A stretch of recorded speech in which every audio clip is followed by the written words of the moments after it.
मुंबई लगतच्या भिवंडीमध्ये गुजरात एटीएसने सगळ्यात मोठी कारवाई केल्याचं समोर येत आहे। भिवंडीमधून 800 कोटींचा एमडी ड्रग्सचा साठा जप्त केल्याचं कळत आहे। 792 किलो एमडी ड्रग्सचा साठा जप्त करण्यात आलाय आणि या संदर्भात 2 आरोपींना अटक सुद्धा झाली आहे। गुजरात दहशतवाद विरोधी पथकाने 3 दिवसांपूर्वी भिवंडी शहरात मोठी कारवाई केली आहे आणि 800 कोटी रुपये किमतीचा 792 किलो लिक्विड एमडी ड्रग्सचा साठा जप्त केल्याची माहिती आहे।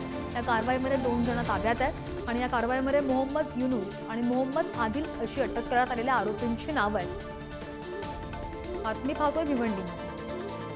गुजरात दहशतवादी विरोधी पथकाने भिवंडीतील नदीनाका परिसरातील असलेल्या फरीद मंजिल या ठिकाणी जवळपास 800 कोटी रुपयांचा 792 किलो वजनी असा अंमली पदार्थ या ठिकाणाहून जप्त केला व या ठिकाणी असलेल्या दोघांना पोलिसांनी ताब्यात घेतलं।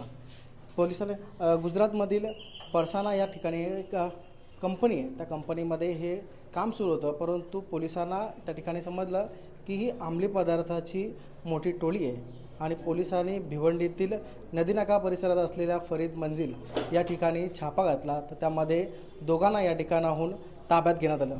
या बिल्डिंगचे जे मालक आहेत फरीद, त्यांनी असं सांगितलं की 28 जुलै रोजी रात्री मला थोडासा संशय आला की त्यांची टेम्पो आम्ही तपासली तर त्या ठिकाणी वाईट असा म्हणजे पिठासारखं कुठला तरी पदार्थ ते खाली करत होते। मी त्यांना विचारलं, या ठिकाणी फक्त लोक राहतात, तुम्ही या ठिकाणी साठवणूक करू शकत नाहीत, परंतु त्याने सांगितलं काही नाही, छोटंसं एक पिठाचं म्हणजे कास्टिंग सोडा असा पदार्थ आहे आणि दुसरंच काहीच नाही।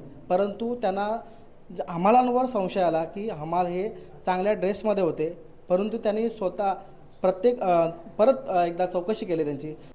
इमारत मालक फरीद यांनी थोडा संशय व्यक्त केल्यानंतर, परंतु आम्ही कुठल्याही प्रकारचं असं गैरकृत्य करत नाही, आम्ही सकाळी सर्व जो काही सामान असेल तो घेऊन जाऊ।